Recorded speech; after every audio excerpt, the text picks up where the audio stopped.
बहुत से विद्यार्थियों को कन्फ्यूज़न होता है हमें अंग्रेजी बोलनी कैसे है। तो अंग्रेजी बोलने के लिए सबसे पहले अंग्रेजी को समझना जरूरी है। जब तक आप समझ नहीं पाएंगे कि सामने वाला क्या कह रहा है तब तक बोलेंगे कैसे। जैसे मान लीजिए आपको पता नहीं है कि use of V+2, use of है+2 का प्रयोग कब किया जाता है। जैसे कि आपको दिख रहा है, हमने यहाँ पर लिख रखा है यूज़ ऑफ V2, यानी V का मतलब होता है is to, am to, are to, was to, were to का प्रयोग कब किया जाता है और उसका मतलब क्या होता है। ठीक है, इसको किस इरादे से किया जाता है, इसका सेंस क्या निकलता है। और दूसरा लिया हुआ है हमारा हैव टू। ठीक है, यानी have to, has to, had to, इनमें क्या अंतर है। सामने वाला व्यक्ति अगर यूज़ करता है तो इन्हें कब यूज़ करता है और आप यूज़ करेंगे तो कब कब इन्हें यूज़ करेंगे, किन किन कंडीशंस में यूज़ किया जाता है। तो पहला तो V2 समझ लीजिएगा सिंपल सी बात में, साधारण तरीके से, कि जो V2 होता है सिंपल इरादे शो करता है। ये हमारा बताता है साधारण इंटेंशन, यानी सिंपल से इंटेंशंस को एक्सप्रेस करने के लिए प्रयोग किया जाता है। जैसे मान लीजिए हमें कोई काम करना है, ठीक है, और किसी ने कहा भाई हमें रुक जाओ, तो नहीं, हमने कहा नहीं रुकना नहीं, हमें ये करना है। मान लीजिए हमें किताब पढ़नी है, तो हम कहते हैं ना कि हमें किताब पढ़नी है, तो इसको कैसे बोलेंगे। मान लो कोई कह रहा रुक जाओ कि नहीं हमें जाना है, तो आप ऐसे इसको कैसे कहेंगे अंग्रेजी में। तो आपको अगर ये कहना है कि हमें जाना है तो आप कहेंगे I am to go, I am to go, मुझे पढ़ना है, आई एम टू रीड, हमें जाना है, वी आर टू गो। इस तरीके से आपको बोलना है। ये सिंपल इंटेंशन शो करता है। जैसे हमने बोल दिया, ठीक है। तो ये V2 का मतलब होता है is to, am to, are to, was to, were to. ये सिंपल इंटेंशन। जैसे मान लो आपने कहा उसको बुला लो, क्या नहीं, उसे नहीं बुलाएंगे, उसे आज पढ़ना है। तो इसको अंग्रेजी में कैसे कहेंगे, he is to study today, she is to to study today, या उसे आज मोहम्मदी जाना है, he is to go to Mohammadi today. इस तरीके से हम यूज़ करते हैं V+2+ वर्ब की फर्स्ट फॉर्म को। अगर हमें यूज करना है हैव टू, तो इसको हम क्या करते हैं, इसका मतलब होता है विवशता। ये यूज होता है विवशता के लिए, ठीक है, इसे याद रखिएगा। ये होता है हमारा विवशता शो करता है, मतलब मजबूरी को शो करना हो तो हम यूज करते हैं हैव टू। प्रेजेंट में होता है सिंगुलर के साथ हैज टू और प्लूरल के साथ होता है हैव टू, ठीक है। अगर यही हम अगर पास्ट में ले जाएं तो दोनों के साथ, चाहे सिंगुलर हो चाहे प्लूरल हो, दोनों के साथ रहेगा हैड टू। जैसे मान लो हमने कहा मुझे मोहम्मदी जाने का मन नहीं है, फिर भी जाना पड़ता है, तो हम कहते हैं I have to go to Mohammadi, मुझे जाना पड़ता है, I have to go to Mohammadi, उसे जाना पड़ता है, he has to go to Mohammadi, ठीक है। अब जैसे मान लीजिए किसी ने कहा कि आप मोहम्मदी जाते हैं, कहने मैं जाता नहीं, मुझे जाना पड़ता है, मेरी इच्छा नहीं है, फिर भी इच्छा के विरोध में जो काम करना पड़ता है वहाँ पर यूज किया जाता है हैव टू। अब आपको प्रेजेंट के हिसाब से मान लीजिएगा तो हैज़ टू भी होता है सिंगुलर के साथ और हैव टू होता है प्लूरल के साथ, वैसे हैव टू दोनों के साथ होता है, पास्ट में होता है। इतना ही अंतर है, ठीक है। अगर हम यूज करते हैं V+2 तो इसका मतलब है ये सिंपल इंटेंशन है, साधारण बात है कि हम ऐसा करना चाहते हैं, हमारा अपना कोई सिंपल इरादा है, ठीक है। ये हमारा होता है V2। अगर हमने यूज किया है हैव, ठीक है, इसे याद रखिएगा, हैव+2, तो इसका मतलब है कि हमने फिर कोई ना कोई व्यवस्था है, कोई ना कोई मजबूरी है, तो हम यूज करते हैं हैव टू, ठीक है। इससे रिलेटेड सेंटेंस आपको कैसे बनाना है, जैसे दे दिया गया आपको, यहाँ पर दिया गया है V, ठीक है, आपको लगाना है टू। ये आपका हो गया स्ट्रक्चर यानी सब्जेक्ट। जो स्ट्रक्चर होता है वो ढांचा होता है, इस हिसाब से आपको फिट करना है कौन सी चीज़ कहाँ पे लगानी है। तो पहले लगाएंगे आप सब्जेक्ट। सब्जेक्ट वो होता है जो वर्क करता है, जिसको जाना है, जिसको पढ़ना है, जिसको लिखना है, जो काम जिसे करना है वो सब्जेक्ट हो गया। जिसको कोई भी काम करना है, जो काम करेगा वो सब्जेक्ट हो जाता है। फिर आपको लगाना है V2 यानी is to, am to, are to, was to, were to, जो भी अकॉर्डिंग टू टेंस होता है उसे आप यूज़ करेंगे V के रूप में। फिर आप लगाएंगे टू प्लस फिर वर्ब की फर्स्ट फॉर्म होती है यहाँ पर। उसके बाद आप लगाएंगे ऑब्जेक्ट, अगर है तो, नहीं है तो आपको PMT या MPT में से कोई एक यूज़ करना है। अब PMT क्या है, MPT क्या है, पूरा इनका मतलब क्या होता है, तो इसके लिए आप चैनल को सब्सक्राइब कर लीजिएगा, हम इस पर एक अलग से वीडियो बना देंगे, ठीक है। सब्सक्राइब कर लीजिएगा और बेल आइकन टिक कर लीजिए, जब भी हम इसका वीडियो अपलोड करेंगे तो आपको इसकी सूचना मिल जाएगी, जानकारी मिल जाएगी। तो हमको मान लीजिए कहना हमें किताब लिखनी है, ठीक है, आपको प्रैक्टिस करनी है, रटना नहीं है, रट के आप नहीं बोल सकते, आपको इस स्ट्रक्चर को फॉलो करना है, ठीक है। ये स्ट्रक्चर आपको फॉलो करना है कि हमें किताब लिखनी है, ठीक है। तो हम कहेंगे, हमें बोलना है we are to write a book, we are to write, यानी बी हो गया हमारा, ये सब्जेक्ट हो गया, ये हमारा बी वर्ब हो गया, ये हमारा टू हो गया, ये हमारा वर्ब की फर्स्ट फॉर्म हो गई, ये हमारा ऑब्जेक्ट हो गया, ठीक है। इस तरीके से आपको स्ट्रक्चर वही फिट करना है, मतलब सब्जेक्ट हमारा हो गया वी, ठीक है, और ये वी हमारा हो गया आर, टू हमारा हो गया ये, और वर्ब हो गया राइट, ठीक है, ऑब्जेक्ट हमारा हो गया आ बुक। इस तरीके से आपको स्ट्रक्चर फिट करना। अगर ऑब्जेक्ट नहीं दिया होगा, जैसे मान लीजिए प्लेस दिया, गो वर्ब दिया गया, ठीक है। अब गो वर्ब जब दी जाएगी इसका कोई ऑब्जेक्ट ही नहीं होता है, सिंपल सी बात, गो प्लेस को शो करता है। कहीं जाएंगे तो कोई स्थान दिया होगा, प्लेस दिया होगा, तो आपको वहाँ पर लगाना है गो प्लस कोई प्लेस। दूसरा दिया हमें मैच खेलनी है, हमें मैच खेलनी है, तो हम कहेंगे we are to play the match, we are to play the match. We are को वी आर बोलिएगा। अंग्रेजी स्पीकिंग के लिए थोड़ा एक्सेंट भी चेंज करना पड़ेगा। अगर आप बोलने के लिए प्रैक्टिस करते हैं तो आपको एक्सेंट थोड़ा सा बदलना पड़ेगा। वी आर को वी आर ही बोलना है, we are to play the match, ठीक है। और उसके बाद हमें मुझे कहना है मुझे वहाँ जाना है, तो I am to go there, I am to go there को आपको जैसे वी आर बोलना है तो आप बोलिएगा वी आ, ठीक है। रा आप हल्का सा बोल सकते हैं लेकिन बहुत ही ध्वनि लास्ट में निकलनी चाहिए, वी आ, ठीक है। ऐसे आपको बोलना है, आई एम नहीं बोलना है, आई एम बोलना है, ठीक है। ऐसे आपको याद रखिएगा इसको। शायद यहाँ पे नहीं दिख रहा होगा, यहाँ पे हम लिख देते हैं आई एम, ठीक है। आपको इस तरीके से बोलना है, I am to go there, ठीक है। आई एम नहीं बोलना है, I am to go there. अगर आप अच्छी अंग्रेजी बोलना चाहते हैं तो आपको एक्सेंट थोड़ा सा चेंज करना ही पड़ेगा, तब आपकी अच्छी अंग्रेजी और प्रभावशाली इफेक्टिव इंग्लिश हो पाएगी, ठीक है। ऐसे ही आपका अगर सेंटेंस हो, अगर नेगेटिव हो, मान लीजिए तो अफर्मेटिव था, अफर्मेटिव आप बना लेंगे। आपका अगर नेगेटिव आ जाए, निगेटिव में भी कंफ्यूजन होता है, बच्चे निगेटिव बोलते हैं, नेगेटिव नहीं होता है, नेगेटिव होता है, ठीक है। प्रोनाउंसिएशन पर विशेष ध्यान रखिएगा। अंग्रेजी अगर आप सामने वाले की नहीं समझ पा रहे हैं वो क्या बोल रहा है, तो इस पर आपको ध्यान रखना पड़ेगा। आपको निगेटिव की जगह पर नेगेटिव बोलना है, ठीक है। अगर आप सीखना चाहते हैं तो आपको उच्चारण का विशेष ध्यान रखना पड़ेगा, नहीं तो आप समझ नहीं पाएंगे सामने वाला क्या बोल रहा है और उसका हम क्या जवाब दें।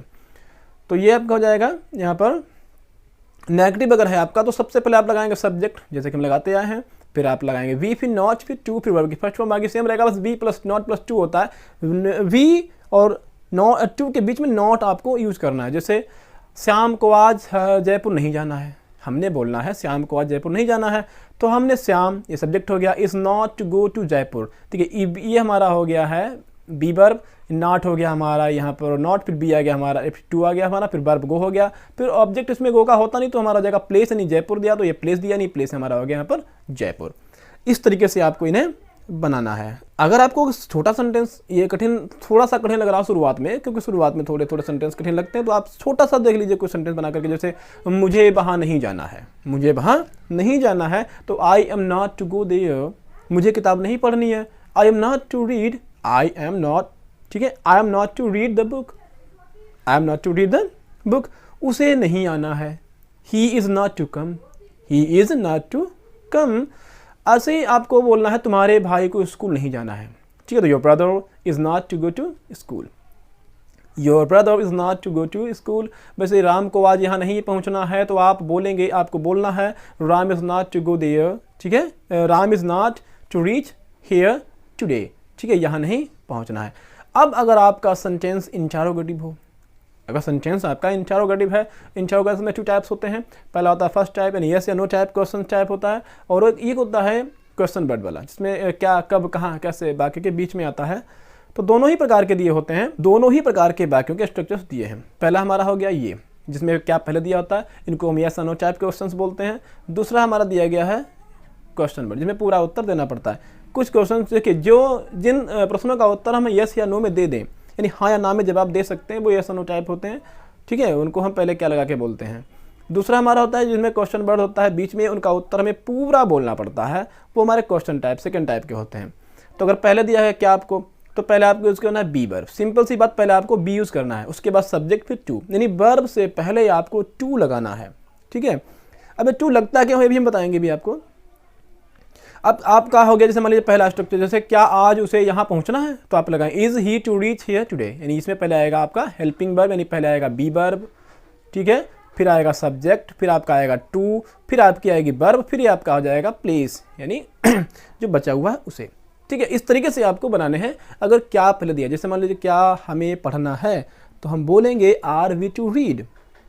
अब इसमें प्रश्नवाचक आप लिखेंगे तो लगाएंगे, क्योंकि बोला नहीं जाता। अगला दिया गया क्या उसे मेरे कपड़े धोने हैं, क्या उसे मेरे कपड़े धोने हैं, तो is she to wash my cloth, ठीक है, इज सी, तो ये क्लॉथ है, इसमें एक और होता है क्लॉथ, ठीक है, इस तरीके से ऐसे होता है CLO वाला, यहाँ लिख देते हैं, इस तरीके से होता है क्लॉथ, ये कपड़ा होता है जो थान होता है ना, पूरा कटा हुआ नहीं होता, उसे बोलते हैं। अब इसमें लगा दीजिए यस, अगर ऐसे क्लॉथ हो गया इसका मतलब होता है टुकड़े कपड़ों के जो कि पहने नहीं जाते, काटने के बाद जो बचता है उसे बोलते हैं क्लॉथ्स। अब अनुज को हरिहरपुर कब जाना है, यहाँ पे कब आएगा, बीच में जाना था, तो यहाँ पर इज नहीं आएगा, यहाँ पर वॉज आएगा, लिखते समय गलती हुई है, इसको आप सही कर लीजिएगा। तो अनुज को हरिहरपुर कब जाना था, तो when was Anuj to go to Hariharpur, यहाँ आएगा वॉज क्योंकि था लगा हुआ है। वैसे यहाँ पर राहुल को मोहम्मदी क्यों जाना था, तो क्यों लगा हुआ है, ठीक है, तो यहाँ हो जाएगा, यहाँ पर वॉज हो जाएगा, यानी why was Rahul to go to Mohammad, यहाँ पहले वाई आएगा फिर वॉज आएगा। ऐसे आपका अगर नेगेटिव भी हो, question interrogative sentence plus negative दोनों एक में हो, तो आपको टू से अपने नॉट लगाना है, सब्जेक्ट के बाद नॉट लगाना है, ठीक है। जैसे मान लीजिए मैंने कहा मुझे कब नहीं आना है, तो पहले मुझे कब नहीं लगाइएगा व्हेन, ठीक है, फिर आप लगाइएगा एम, ठीक है, फिर लगाइएगा आई, ठीक, व्हेन एम आई, फिर लगाइएगा नॉट, फिर लगाइएगा टू, फिर लगाइएगा टू, फिर आपको लगाना है कम, ठीक है, mark of interrogation, when I am not to come, मुझे कब नहीं आना है। इस तरीके से आपको सेंटेंस अंग्रेजी में बोलने हैं। अंग्रेजी को रटना नहीं है, आप समझिएगा, हमें ऐसे छोटे छोटे सेंटेंस बनाइएगा, फिर बनाइएगा इनको, फिर ट्रांसलेट कीजिएगा, चेंज कीजिएगा अंग्रेजी में, ठीक है। अब आपको अंग्रेजी सीखने का सबसे मेन इंपॉर्टेंट जो चीज़ है वो आपको ध्यान रखनी है, टू, ये लर्निंग डोज, ये बहुत इंपॉर्टेंट होता है, क्योंकि अगर आप अपना वोकैब्स नहीं तैयार करेंगे, आपका वर्ड पावर मजबूत नहीं होगा, तो आप अंग्रेजी कैसे बोल पाएंगे। सामने वाला किस वर्ड का यूज़ करता है, उसका अर्थ आपको पता हो, उसका सेंस पता हो कि वो क्या कह रहा है, तभी आप अच्छी अंग्रेजी बोल पाएंगे। उसके लिए आपका वर्ड पावर बहुत ज़रूरी है। इसके लिए आपको वर्ड मीनिंग्स, हम रोज़ हर वीडियो में आपको 10 से 12 लर्निंग डोज के रूप में वर्ड मीनिंग्स देते रहेंगे, और 10 या कुछ सेंटेंसेस जिसके लिए आपको प्रैक्टिस करनी है अंग्रेजी बोलने के लिए। Practice is the most important for the speaking English. कोई भी काम कीजिए आप, प्रैक्टिस आवश्यक है। तो जैसे नूज़ दिया, नूज़ मीन्स फांसी का फंदा होता है ना, इसको याद रखिएगा, नूज़ मीन्स फांसी का फंदा। स्प्लैश वॉच है, जैसे हम सुबह उठते हैं पानी के छपाके मारते हैं एकदम से, एकदम आँखें खुल जाती हैं, उसको बोलते हैं स्प्लैश वॉच। स्प्लैश वॉच वैसे होता है टेंट्रम, टेंट्रम मीन्स नखरे होता है, नखरे आजकल के लोगों के नखरे देखे होंगे कितना करते हैं, उससे बोलते हैं टेंट्रम। उसके बाद आता है माउंट। माउंट मीन्स चढ़ना होता है, चाहे कुर्सी पर, पहाड़ी पर या घोड़ी पर, घोड़े पर, किसी पर भी चढ़ना होता है, माउंट बोलते हैं। डिसमाउंट मीन्स उतरना होता है, जैसे जिस पर चढ़ना होता है वैसे में से उतरना डिसमाउंट कहा जाता है। जोट डाउन, जोट डाउन मीन्स होता है लिखना, संक्षेप में कुछ भी लिखिएगा उसे जोट डाउन कहते हैं। जैसे किसी से कहना है संक्षेप में लिखो तो जोट डाउन, कृपया संक्षेप में लिखे, please jot down. Pin drop silence, pin drop silence means होता है बिल्कुल खामोश, बिल्कुल शांति, सुई के गिरने की आवाज़ ना, उसे बोलते हैं पिन ड्रॉप साइलेंस, ठीक। अडमेंट होता है जिद्दी, कोई किसी एक बात पर अड़ जाना, जिद्दी अड़ियल हो जाना। और फ्रजाइल मीन्स होता है नाजुक, ठीक है। और स्पाई मीन्स जासूस होता है, बहुत ही जो जासूसी का काम करते हैं। उसके बाद आपको 10 सेंटेंस दिए, इनको आप प्रैक्टिस में डालिएगा।